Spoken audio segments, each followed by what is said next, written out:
What is up, guys? It's your boy Ozzie and welcome to today's video.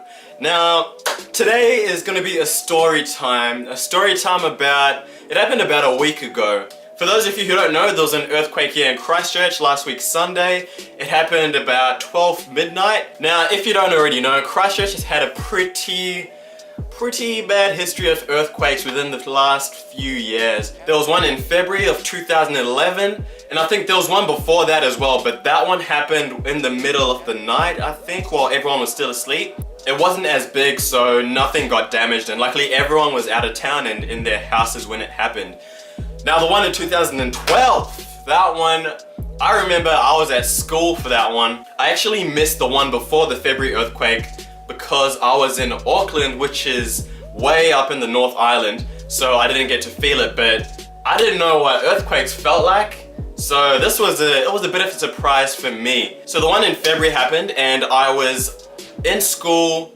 I was about to go out to lunch, about to leave business studies. I can't even remember what class it was, but we're about to go out to lunch. We're packing everything up, and then it hit. I'm not gonna explain that story today. That's a story time for another time. I'll leave that.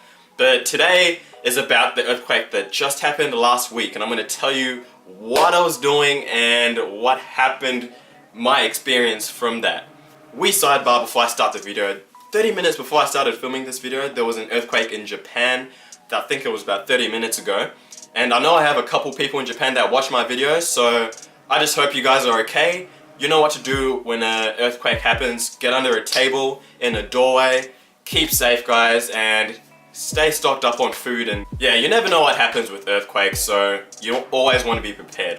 Now let's start the story. It was 11:30 p.m. Sunday night, just finished having dinner, getting ready for bed. I got home late. I don't usually eat that late. I was doing some other stuff. Yep, don't even question it. Let's get back to the story. You know when you get into bed, you close your eyes, and then you go through that like stage of just trying to get to sleep, like you're almost getting to sleep, you're getting more and more tired, kind of dozing off, and then the last second when you feel you're about to get into where you're about to like not fall asleep, but get into like a more of a deeper sleep than like, you know, the early stages of it.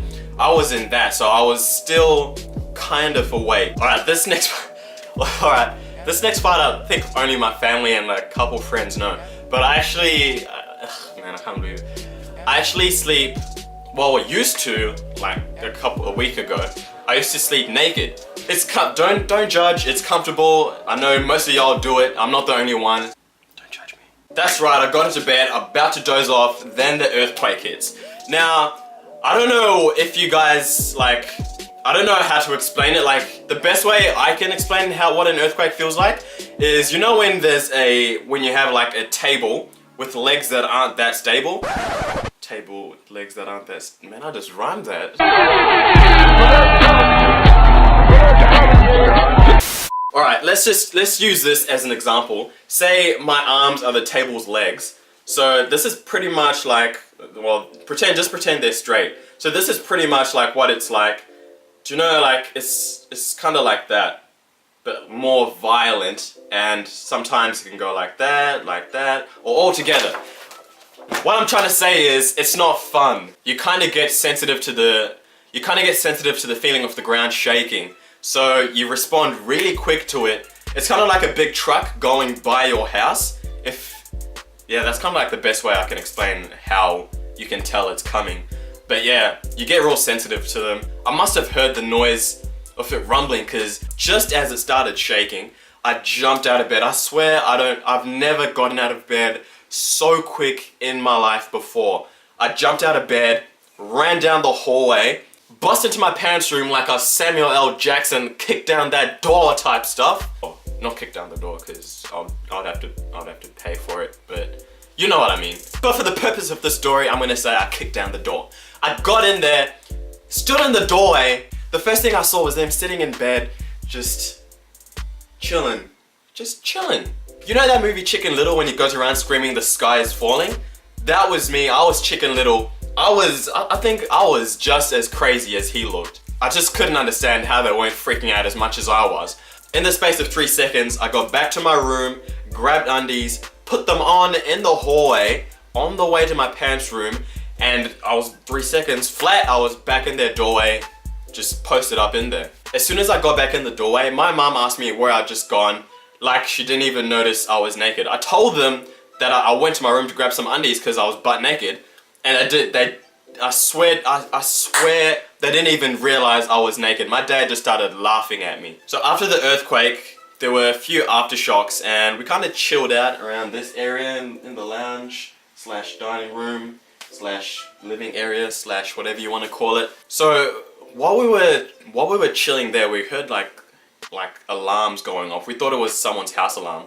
So like whatever, we'll just ignore it. We ended up going back to bed. 5 to 10 minutes while we're trying to get back to sleep, my mom comes busting into my room telling me to get up, get dressed, and just we need to go. And I was like, whoa, what's going on? And she told me there was a tsunami warning. Now, I don't really live in Christchurch, but I just say I live in Christchurch, but I actually live like about 10 kilometers out of Christchurch, and I'm about 2-3 kilometers from the beach. So we are technically in a tsunami risk area. So we had to get dressed and get out of the house. And while I was getting dressed, I actually stopped and kind of looked back at my laptop on the ground.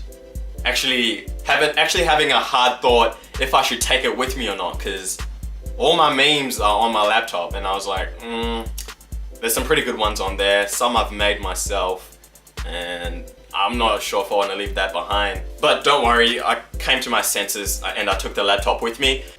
I actually took Snapchats of the tsunami like alarms going off, because if you don't know, it's like it's someone who actually drives around the neighborhood with like a siren type thing on top of their car, like talking into it or playing a tape or whatever like that, just letting people know. And I don't think I actually saved them, but if I did, I would have shown you guys. Yeah, it was a pretty scary experience, but I don't know, it's just one of those things that it freaks you out when it happens, and then once you calm down afterwards and forget about it, you kind of go back into just chilling, like, oh, it was like a one-off, oh, it was just an earthquake, like, not just an earthquake, but it was just like it's just one of those things that you never know what's gonna happen, especially now Christchurch is like an earthquake prone place. So, but yeah, moral of the story, guys, always stay prepared. If an earthquake does happen, get under a table as quick as you can, or get in a doorway, or get out into an open area, and always be aware of your surroundings. But yeah, this has been today's video, guys. Thank you for watching. Don't sleep naked, because you never know what's gonna happen. If you're not subscribed, hit that subscribe button, join the fam, and this has been your boy Ozzie. Peace.